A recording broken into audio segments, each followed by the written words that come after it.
ಇವತ್ತೊಂದು ರೆಸಿಪಿ ಮಾಡ್ತಾಯಿದ್ದೀವಿ, egg rice recipe.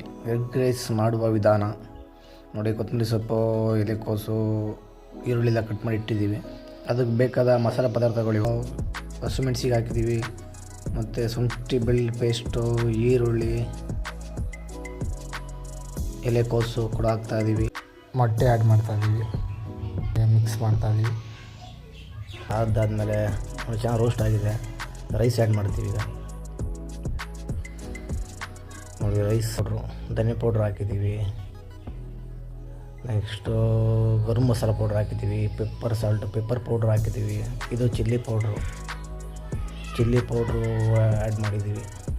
ಒಂದು ಖುಷಿನೇ ಬೇರೆ ಆಗಿದೆ ನೋಡಿ. ತುಂಬ ಚೆನ್ನಾಗಿ ಎಗ್ ರೈಸ್ ಫ್ರೆಂಡ್ಸ್ ಎಲ್ಲ ಸೇರಿ ಟೇಸ್ಟ್ ಮಾಡೋ ಟೈಮು ಟೇಸ್ಟು ಕೂಡ ಸೂಪರಾಗಿದೆ ಫ್ರೆಂಡ್ಸ್.